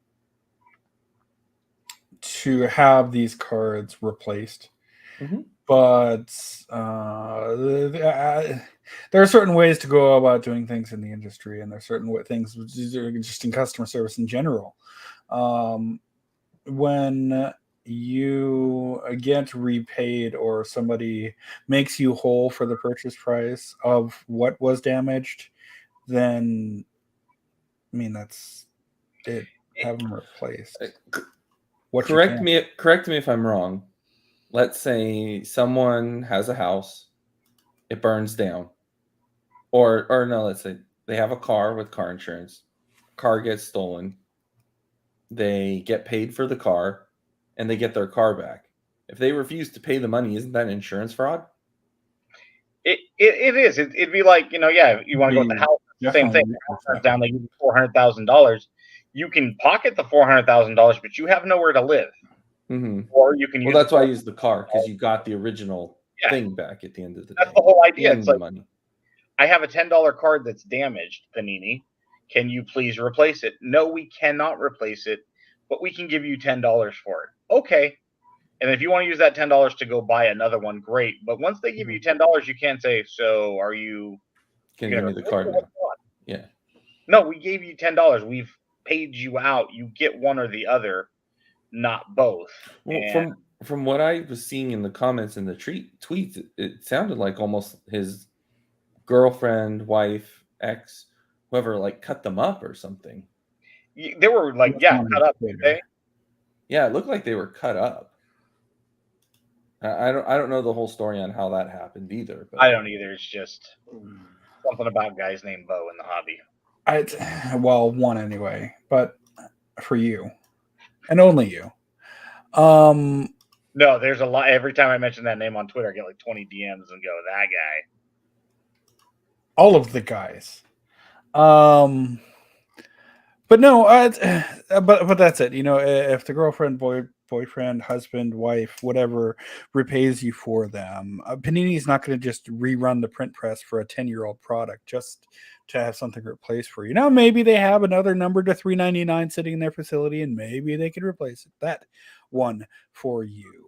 However, here's one of the cards for those that will be able to see this visually. As you're bringing that up, Herman did say he doesn't Yeah, get why Panini would do anything for him. Didn't his ex cut them up? That's my what I understanding. thought I read. 1 of 1, Javante Adams, Yeah, I mean, NFL Shield. obviously they're not going to remake that because they can't, Right. or at least shouldn't. Yeah, can't being used loosely. Yeah. Well, years ago, 20 years ago, when I was married to my ex-wife, she had cut up a lot of my Sam Cooke records, and that's all I needed to know about the psychotic nature of her mind. But bottom line is, I couldn't go to Abco Records and say, "Hey, listen, can you replace these?" They'll be like, "No, there's more on the market. You can go buy some more if you'd like." In the event of a 1 of 1, you can't, right? So if I had a first pressing autographed by Sam Cooke, guess what? Oh well. It's what it is. You can go buy them again. Good for Panini if they paid him out some money. I don't see why they would have either if that's the backstory to this. Yeah, so I don't. It makes me think that wasn't the backstory, but again, I don't know. Or the story that was provided to Panini, perhaps. So there's some sad news from John Newman in Sports Card Nation. Steph, if you can pull that tweet up and read through it and add it to the note. I have the picture here. Hobby community, we need you. Tucker Sparks and his younger brother Jackson Sr. Were marching with their Little League baseball team in Waukesha Xmas Parade when they were struck by the truck. I'm assuming by a truck, maybe? It was a story about the truck plowing through the parade. That one. Okay, I see. Young Jackson was killed, and Tucker suffered a skull fracture, but just got out of ICU and survived. Continued below. They both collected baseball cards. Tucker's favorites are Yelich and the Brewers. Hobby community, let's send this young man some cards and make his day. Tagging the Jackson Sparks Foundation, care of Tucker Sparks, P.O. Box 115, Mukwanago, Wisconsin, 53159. That's MUK, like the Pokemon, WONAGO, Wisconsin. Come on, Steph. You're from up there. You should know how to read that name. Yeah, Dirty Sconies, okay? But can not you, these two. If you haven't, can you retweet that with the About the Cards Twitter handle? And of course, you can always go to Sports Card Nation, John Newman's podcast Twitter handle as well to get the information. Sports Card NATI 1. Yeah. If you have any Brewers cards, any Yelich cards, or anything else that you think that young man might like, obviously he and his family are going through an extremely difficult time right now, tragic time, an unfortunate time, and if anybody out there can help and hopefully put a smile on his face, even if it's just momentarily right now, that would definitely help. So I got stuff going. Okay, perfect. Yeah, we wanted to make sure that again, if there's anything that we can do, we've seen this hobby community do wonderful things for so many. This isn't just the next time, and hopefully the last time for a long time. But if we can help out with this family, definitely send something his way. If nothing else, then just keep them in your thoughts in the evening, and prayers if that is your thing. Moving on to something else that we see a lot, improper shipping is really a hobby-wide issue, and obviously we had Kyle with Collector Caps on talking about different shipping methods. This one guy bought a 1 of 1, and based on the pictures, it was shipped wedged between 2 pieces of cardboard. No matter how one chooses to ship, whether you're using Collector Caps and team bags and Scotch tape and painter's tape, whatever, do your best. The onus is on the seller to treat the item with care and respect. and see it through. Don't just, I mean, if it's a breakable item, don't just throw it in there without the proper bubble wrap and peanuts and protection. You know, Kyle threw his Bobby Witt card up against the wall to show that it's safe. You know, I've seen sellers Oh, no sleeve even? no, nothing. Yeah, I've seen sellers on YouTube, like resellers, throw packages halfway across their living room, and they're like, "You never know what's going to happen in USPS's care." Um, if you can do something like that while it's in your possession, you should be able to feel comfortable enough to throw your package across the room, so to speak, knowing that it's protected because you've done a good enough job to insulate it. And sometimes, you know, you do have breakables where you want to put fragile on it, but you never know once it leaves your possession how it's going to be treated until it gets to the buyer's The horror stories I saw at UPS while they were going through the whole, well, Xbox is going through the whole Red Ring of Death whatnots and Rock Band boxes that were just lobbed around. You never know what's going to happen inside the sorting and shipping facilities once you let go of it. And not knocking the cardboard stiffeners as much, but putting just the card by itself on the inside like that's poor shipping. Yeah, I thought at first it was like, oh, it's between the top loader and a sleeve and 2 pieces of cardboard. I don't see anything wrong with that, but no, literally, but just the card and cardboard. Let's do better. And apparently he did send off a message to the seller saying, "Hey, I received this. There's no issue. However, it's kind of a poor way to ship. Suggestions for the future." And it gave some feedback to the person. And really, maybe this person is newer to shipping, doesn't understand. Maybe it was just a part-time hobby collector and hasn't purchased things in a decade and is coming back into it. Because Sure. it happens. Learn. Hey, I mean, here's some feedback. Learn. you know, Maybe I'll be a little bit more antagonistic on Twitter when I'm talking about tape and stuff. But here on the show, we've always tried to be very transparent and open as to the best shipping methods as we can. And we know that good friend Joey Shiver at Dub Mentality has done videos in his past, and as well as others have done ship safe videos, and they might not all be exactly the same, using the same techniques, but you know, education is a lot in this hobby, and sometimes saying, "Hey, do this." You know, nothing is perfect. Nothing is, but you know, essentially, if we treat everything the best we can as sellers, knowing that we now have somebody else's money, we've accepted somebody else's money for an item, do your best to try to ship it. You know, so um, volume pricing and understanding how it works. There was a guy named Nate Eschbach on Facebook. He was trying to sell 2,265 Nolan Ryan cards, a lot of 1990 Donruss, and other late 80s, early 90s Ryan stuff. There were a couple smatterings of, some 82 stuff and nothing major. He was asking $1,300 for them, or roughly 57 cents per card. Problem is, he's now lowered his price multiple times. I had made a comment that, hey, if you can get a penny a card, you're lucky. You're probably looking at under 10 cents a card on average. You've got to consider volume pricing, bulk pricing. And I went back and forth sharing some screenshots with some people, some of the conversations I had in that thread. A lot like this is probably worth 3 to 5 cents per card at best. Heck, even if you're looking at 10 cents per card, you're looking at under $300 for the stuff he has. Nobody's looking for a whole bunch of 1990 Donruss Diamond King Nolan Ryan. Call it 100 a day. Pay 100 and call it a day. I mean, seriously, when I looked at what he's got in the screenshots, I'm like, and I had people like, oh, look, he's got watchers. Like, yeah, people are watching because they want to know whether or not people are willing to pay for this, because they're going to go dig out their stuff next.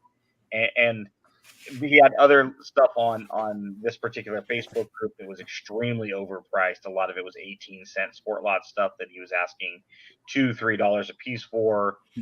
I mean, for $1,300, Nolan Ryan, man, you could buy 3 to 5 decent rookie cards of his for that. Mm-hmm. You know, Probably value buy that. an auto. Yeah, $200 to $300 a piece. I mean, I think I bought my rookie card years ago of his for under 250, somewhere in there, 225 maybe. $1,300 to get you a couple of those if you want the Jerry Kuzman rookie card, and I just don't get it. And at that point I wouldn't be burdened with 500 plus 1990 Donruss. I mean, you have to understand the more you have. Listen, there are many reasons one would want more than one single 1990 Donruss card.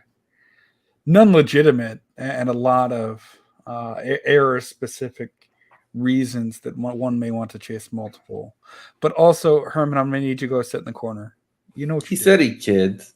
You know what you did. Go sit in the corner. The more you add to the stack, the lower the price gets, right? I mean, that's how it is. It's volume pricing. Mm-hmm. Just talk to Kyle. The more I buy from him, the lower the price is going to be per unit. That's just the way it goes. Even if I'm doing nothing more than combining the shipping cost and buying down that shipping cost because I'm buying more. Just understand how volume pricing works and don't go on Facebook. I mean, it's Facebook. And ask. I mean, literally, this dude was like in a 1990 thinking, this is good price in here. Somebody's like, this one card will sell for $1.50. And I'm like, yeah, then sell that one card for $1.50, and then you've got 2,264 cards to sell. Because as a buyer, I'll pay $1 a piece for a 1987 Topps McGuire, but if I'm buying 20 at a time, that's got to be closer to 65 to 70 cents per. That's the way it works. Especially if you're buying duplicates of the same item. You don't need as many. It's more of a want. This was interesting, Steph. You shared this. Should a seller adjust their price based on the medium in which they choose to sell? JGBB Card says, with no punctuation and in capital letters, if you're selling off eBay. Pardon? Ben, read it as written. He says, if you're selling off eBay, take 12% off eBay comps when you list your cards. No, I don't think I will. Why should I? A $10 card is a $10 card. Andrew, if you buy a $10 card from me off of eBay, I have to have $12 or 12% on fees, approximately, depending on categories. Some categories are as high as 16%. If I sell it on Twitter and you still pay $10 for it, good for me. I don't have to pay those fees. I get more. But the difference is I'm going to have a much better chance of selling it on eBay versus a different medium, just because that's the way it goes. I'm going to have to pay ComC fees. I'm going to have to pay sport lot fees, but I don't have to pay fees on Facebook or Twitter. But what are the odds of you selling it on eBay, ComC, sport lots before you're going to sell it on a social media website? So good for me as a seller. I get a little bit more money, but the card is a $10 card to the buyer. It doesn't matter. Why should I pass along those savings to the buyer? Because I'm saving it on the back end. A $10 card is a $10 card. But you could be generous. I would have been Do generous. you know who you're talking to here? I'd have been generous if I'm he was talking to you, Andrew. Same answer. If he would have spelled your with an apostrophe, he used 4 exclamation marks, which even as an antagonist, I find excessive. Exclamation marks? Marks, parks, who cares, dude? We're out of here in another 7 days. So it is 420 for those of us that do or do not partake. It's 420. It's National Pot Smoking Day. Greatest comedy of all time. One of them, top 5, is Half Baked. I've never smoked a joint in my life, but Half Baked to me is just hysterical. How many of the weeds have you injected? None. But is this the greatest rookie card of all time? It's Puffer and Bong. It is indeed Brandon Puffer and Jung Bong. You're not wrong. Was this done by design? I mean, was this some hot dude? It has to be. So, most definitely done intentionally. One, because it is the only Future Stars card in Series 1 that year that had 2 different teams. for the players. Each one had either Braves. This is Okay. the only one that doesn't. In What year? addition, What year is that? 2003 Topps Series 1 card number 331. And you get an Astro and a Brave. You get an Astro and you get a Brave. You get a former Twins draftee from the 1994 draft. And Jung Bong, who signed as a free agent with the Braves in 1997. There's an amazing article that I posted and shared. Wow, those are not cheap cards. They are not. People have caught on. From Vice, of all places. First of all, great artwork. They paired what the card shows with a continuation thereof, making them look like they had some recreational munchies. But they interviewed one of the product managers who was designing for Topps at the time. He was on his way out, and demanded that of anything that he wanted to make sure that that card got made. And here's his quote unquote wallet card of that card. The product designer at the time. It's a great article. I have the show account posted. Yeah, it's kind of unclear per Keith Olbermann whether Topps reputation will take a hit because of this card. But no, I mean, much like the cards where someone's getting hit in the nuts, or somebody has a middle finger, or the infamous Billy Ripken that caused me to get blocked by a MLB Network associate. It's just a great card, lives in infamy, and it's most definitely the greatest rookie card in the industry. Well, I remember there's the one what's her name, Ronda Rousey card too. Yeah. Oh, first in her class. Yeah, the first in her class one. It's stuff like that where whether or not they do it on purpose, it just adds another layer to it, and it really makes it more fun. The first in her class wasn't a big deal if they had put the same patch throughout. Correct. It's because they didn't. And if you're not familiar with the card, the I'm pulling it up. has a different colored relic than the other portion of the lettering. So Also, it apparently sold recently. Is there more than? I mean, it's serial number to like 9 or something, right? Is it only one of them that has that issue? that I'm not sure, but it is a brilliant card. So you've got first and CL from class in camo, and then in and her and the ass portion of class in red. Like Looks like this, the problem is the camo blends in with the gold. If they'd used another bright if they had color like too, blue they wouldn't here, or- they wouldn't have that issue either. Well, they spread out class so that it lines, the C lines with the 1, and the R in her lines with the second S in class, right? So they Right. stretch it out. The A is elongated for no reason. So the CLASS does not sit together to spell No, class. it doesn't. Cla, A, S. And I so think in her ass ends up standing out with the red against the gold backdrop. And like you said, the camo blends in. It's a poorly designed card from an aesthetics perspective if it didn't create the optics that it does, which makes it an awesome card. well, and it's clear why they did it that way for relic purposes. They can cut the card right here, cut the card right here, and then insert probably three different ones. Yeah. slightly bigger relic pieces. But And with having triple- said that, there's a reason it's posted to Reddit's crappy design subreddit. with triple threads too, that is not uncommon with a lot of the baseball ones. Yes. Where the lettering is a little lined up to me, it's lined up awkwardly, so it doesn't flow like it would traditionally if you were just writing first in her class on a piece of paper. Mhm. Sometimes you'll see that in text when you're reading a book too. Sometimes they stretch things out so that everything aligns along the margins. You wonder why this one shorter word ends up longer on the page, like why? And it's like, oh, it's because the margins needed to line up. So, and Herman, real quick on the topic we spoke about, with the 12% discount to save on seller fees. People in the comments said, well, if people are saving 5 to 8% on buyer fees, do you offset that, creating a net difference of 4 to 7%? Dude, it's a $10 card. Just sell it for $10. Doesn't matter. As a buyer, I save tax. As a seller, you save fees. Doesn't matter if there's a marginal difference. But yeah, at the end of the day, there's savings on both sides.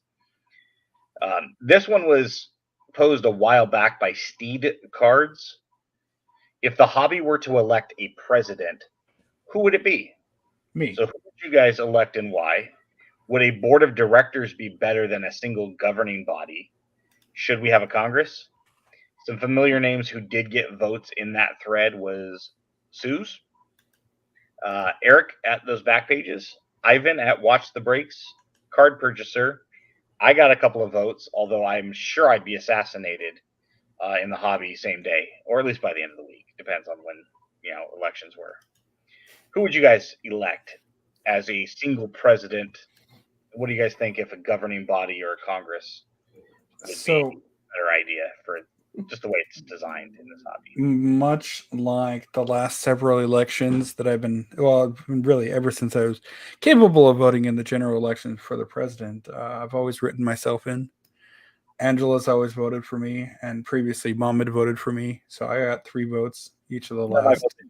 You got my vote several elections. For the hobby, you really can't go wrong with those back pages. He's super knowledgeable, puts out great content, runs a great show, has an amazing collection, works or worked for a amazing organization. Great guy to talk to. I could see him representing us well. Andrew, you got any thoughts who your president would be and why is it me? Well, not you, because you don't even you can't even get the rookie card right. No, I didn't think about it too much. Someone who's just understanding of everything, more so where the world is going. Maybe Gary V. Oh, stop. Herman suggests Beckett Klein 2024, which I would appreciate, other than the fact those are the two of the main guys behind the whole McGuire rookie card debate to begin with. So I would probably have to enter that race as an independent third party. And he spelled the last name wrong. It's late at night for him. Come on. It's almost 10 o'clock my time. It's 1 o'clock his time. Yeah, I mean, it would be hard, honestly, if Beckett Klein 2024 existed. It would be hard to vote against them, and good luck to whoever decided they're going to try. But Slaughter, I think we need some new young blood in, so we need to have Gary V. Yeah, he could be the Walter Mondale to the Slaughter. Jake Paul's there too. These two guys. Puffer Bong versus Beckett Klein 24. I need to see some presidential stickers drawn up for those 4 people. It's a fun debate. I think you'd have to go with a board of directors or a larger governing body, just to be fair, because there are different aspects. But regional states, regional sports, single player collectors, people who believe Bowman's best are rookies, people who don't believe Bowman's best are rookies. I would say this much: no matter who the president ultimately is, I would love the debate. The debate, leading up to the election would be awesome. People that work for companies, people that are just hobbyists. I'd like to be the secretary of Star Wars cards. Yeah, Mr. Rogue Star Wars 1. Come on. Mandalorian. Star Wars, a Star Wars story. I think that I would have to work in the errors and variation department. You would be yes, you would be the secretary of errors. Well, doesn't the Treasury do the engraving and printing and whatnots? Yes. They So would. counterfeits. You'd also be the Secretary of Agriculture, sponsored by Whataburger. I haven't had that in a good 6 months. However, Angela did posit that I have to have it next episode. A return to normalcy. Matt Major says somebody that would be the secretary of calling a spreadsheet a spreadsheet. What is the difference? This is a really old question that's been on our show notes for months and months and months. What's the difference between a collector who sells and a seller who collects? This came via Collect Till I Die. Obviously, a subjective question to say the least. A few responses to his question on Twitter back in the day when this was posted. A lot of it's perspective, volume, allocation of time dedicated to both sides versus one of the other, right? I mean, Andrew, you're a collector, but you also sell. You're a breaker who collects, so you might be able to speak a little bit more with authority on this. Right. So there's two ways. I mean, I personally consider myself a collector who sells both from my breaking side of it and just my normal PCing, because everything that I do monetarily wise in the hobby is to further my collection. I sell to increase my Will Clark collection or my Sheffield United soccer collection. Whereas I would say a seller who collects is someone who is, I'd say, probably a little less focused, not from an economic standpoint, but more almost like a hoarder in terms of collecting. They try and gather up as much as they can. Hey, me. Yeah, maybe you. That's kind of how I would justify it in that regard. Is what is the reason for the selling? Is it the selling to acquire more cards to therefore sell, or is it to further your collection? Yeah, Matt Major brings up the point. If you're more excited by a PC pull versus what you could get for it, Yep. I think you hit it on the head, Andrew. I mean, basically, I'm a collector who sells, cards from boxes or acquisitions. If I'm buying, lots, collections, I'm selling the excess that I don't need in order to help fund, purchases for my PC. Right. I look at it like for example, was it 2020 Dynasty? I got one box from my distributor. I opened that one box and it was the Will Clark Auto Relic numbered to 5. To me, that is better than, I mean, the only card that would have been better than that is the Will Clark numbered to 1. I wouldn't have been as excited for any other card.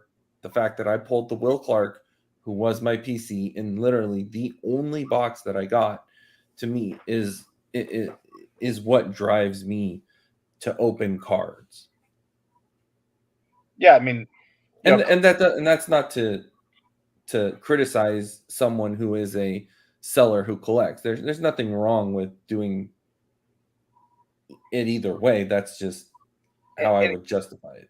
Even if you don't redirect those funds back into your PC, spend $300 out of your checking account and you open up a box and you get everything you want out of there, and then you sell off the excess with the intent to try to reimburse yourself for that $300 you spent. That's still a collector. I'm going to go ahead and sell off everything else, but I've already got what I want. Even if it's not equitable and I don't come out even at the end or ahead. To me, a seller who collects would be somebody who is more right now. I'm going to keep this card in my PC, but if it appreciates, beyond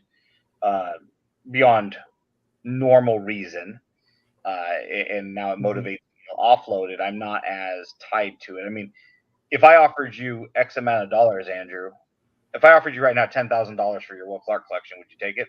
Nope. Not in a second. How 15? much? 15,000? Nope. 20? Nope. 25? You'd probably have to get closer to 50. Okay, so at some point I might get to a number. It's ridiculous. Yeah, but at that point, even then, it would be, there'd still be one or two cards that I would almost just say no. They hold They hold too much. If you turned it to me with my Ace stuff, it'd be like, Mhm. okay, you'll get to a number eventually I will say yes to, but Yeah. I'm done. I'm not collecting anymore. I'm out of the hobby. I'll find something else because I couldn't start over at this point fresh. Because if you gave me $50,000 for my Ace cards, I'd want to go out and buy them back. Yeah. But Or buy nicer ones. that's where when Uncle Rich came to me, when McGuire's cards peaked in the summer of 2020, and he's like, sell your 87s now. They're going for $6, $7, $8 a piece. You bought them for 75 cents a piece, and it's like, I can't. These are mine. These were gifted to me when I was a kid. They were gifted to me as an adult by my wife, by my dad, by my friends. I'm sure both of you have sent them to me. And I can't do that. Yeah, I'd make a little bit of money. That's good, $2,000-$3,000 off of them, but I'd want to buy them back, not just 87 McGuire's. I'd want to buy those ones back, and that's just not going to be an option. It's an interesting debate, which leads us into the next one. How would you describe yourself as a collector? This came via George, our good buddy in Korea.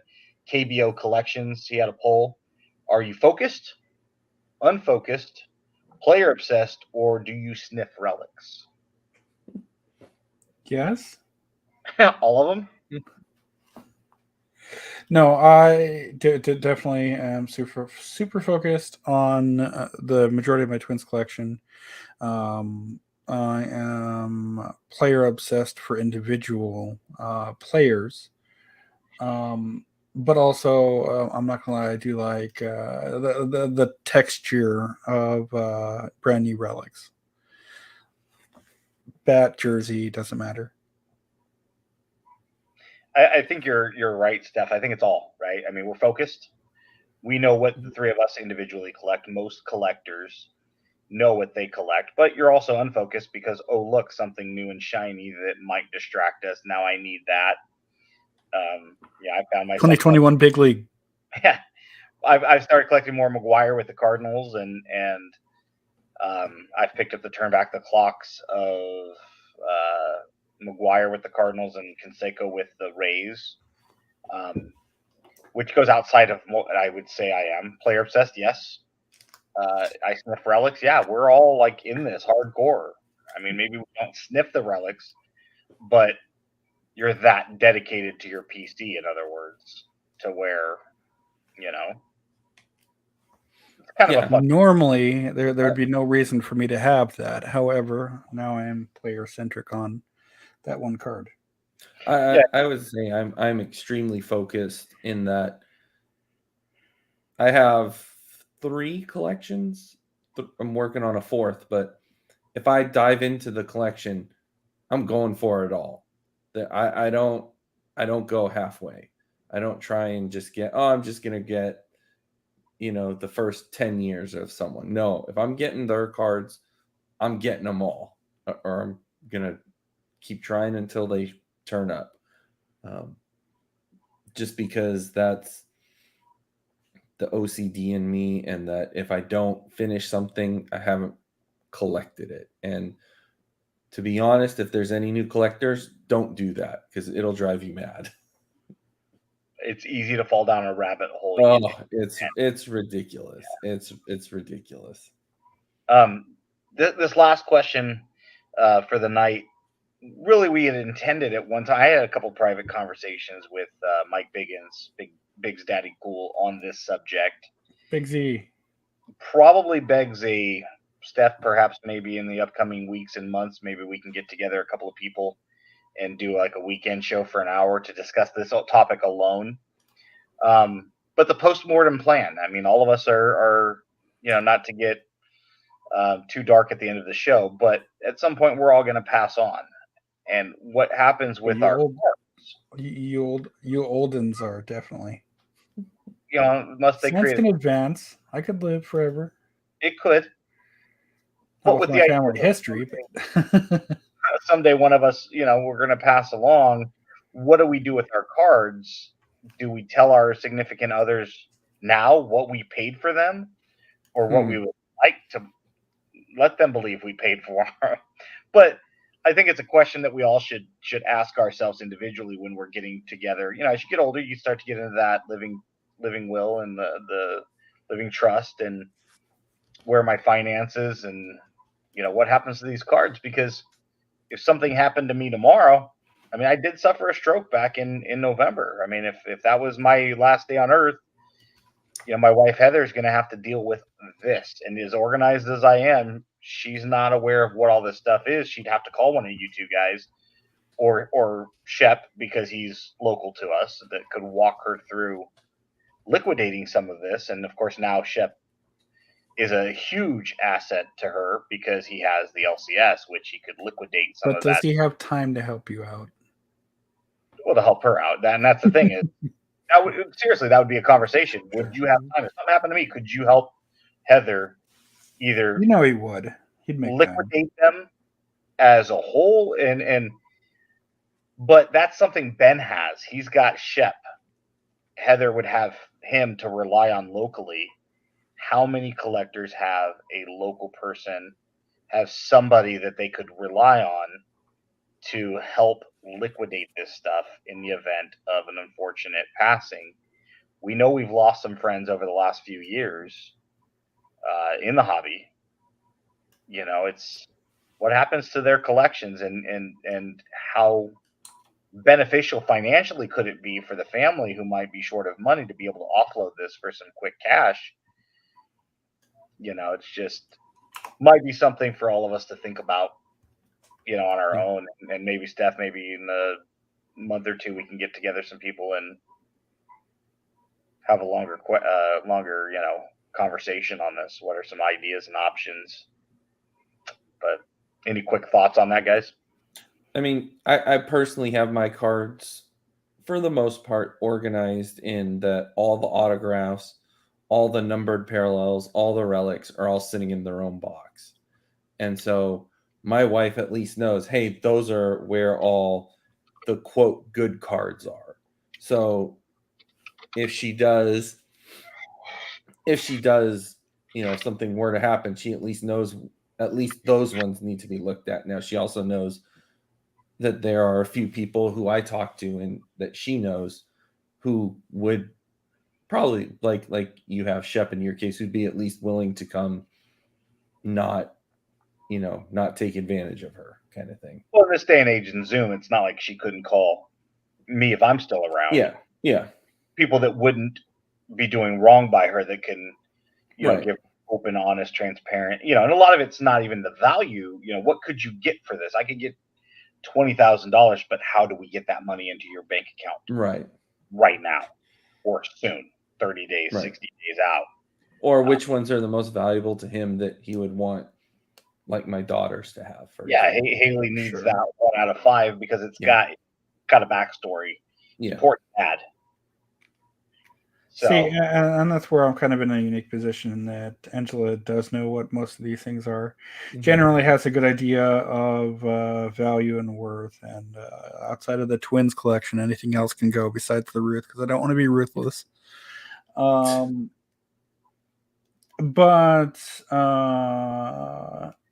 it's a kind of a unique position if either something untimely happens, or 80, 90 years from now, that it'll be easier for her to navigate. But it might be worth, not to get too morbid, it might be worth creating a plan with your significant other and have something in place, just like you would with all of your other, when you're getting on the collection in my absence.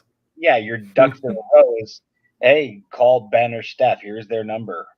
Call them, call Andrew, call whomever you have in your, because now via Zoom, it's literally, you could show these cards one by one if you had to over a Zoom and say, okay, put that one on eBay immediately, or that one's not going to be something you're going to be able to liquidate for any significant monetary value. That one's not going to be able to help pay a bill. That one can. Maybe it's worth lining up a few people and having that conversation. These cards mean something to me, not to her. Does she want to keep them for the boys, or would she want to sell them? Maybe she has to sell them. Maybe she doesn't have any other choice, and that's when she would have to call, Shep or Steph or Andrew or the next person. But again, some people have that in place and some don't. So it might be something for you out there listening. What am I going to do with this? If I were to die tomorrow, where would they end up? And how would they benefit somebody as, a source of liquidation? Do have two minor notes as we get out of here. Sure. Did want to pass on the unfortunate passing of Mike Bossy, longtime New York Islander, longtime goal scorer, which leads into my next point, is that on the list of the most 50-goal seasons in NHL history, Ovechkin just tied Mike Bossy and Wayne Gretzky at the top of that list with 9 50-goal seasons. Wow. Condolences to his family and circle of friends. It's never fun to have somebody pass away. So next week is episode 200, and will be the final About the Cards episode, possibly forever, maybe for a while. Don't know what the future holds. We're hoping to have Tim Shepler back in the fold, and we're going to send out some invites and hopefully just kind of have a roundtable, people kind of popping in throughout the evening.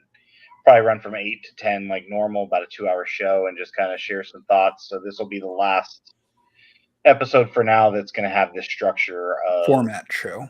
Yeah, formatted, structured show. That next week is just going to be kind of a party and reminisce and some of our highlights and favorite guests and whatever comes up organically. And have your questions ready. Who knows? Yeah. Maybe we'll throw the link into chat. Just let whoever joins join. Yeah, we'll see. Yeah, possibly. If you've never hopped on before, that might be a good way to, hey, I want to come on and say hi. I want to come on. Hey, let us know whether we do it through the chat or whether we do it through, maybe Twitter DMs or something along those lines, or emails if you're not on Twitter. If you want to hop on, let us know in the next week, and we'll make sure we can at least get you the link. We can't promise everybody can get on, but we definitely want to share that evening with as many people that might like to hop on. Definitely. So final thoughts. Remember, we're live next Wednesday at 8 p.m. Pacific. 10 Central. You can still subscribe. We'll still be around, still available to chat, both on our personal accounts as well as the About the Cards Twitter account, because we're not going away forever. We'll still be around the hobby and diehard collectors. We just need a break, I think, Steph, right? That's the idea. So you can always follow Steph at Junkwax Twins. Andrew, where can we find you? I'm actually at Bayside Breakers. I caught that, Steph. Bayside. I've been subtly changing his name throughout the show to Boyside. Yes. And if you have any Brian Wilsons with the Dodgers, Andrew is your guy. Loves. You got a new Brian Wilson Dodger PC. And you can always follow me at Our Trading Cards. Please share your hobby stories, great pulls. Send your questions our way. Keep collecting. We're not going anywhere as far as social media goes. We will still be happy to help out where we can. So hope everybody had a good time tonight. We want to thank Kyle at Collector Caps as well. Andrew, Steph, myself. Have a good night. See you guys next week. Maybe. Peace.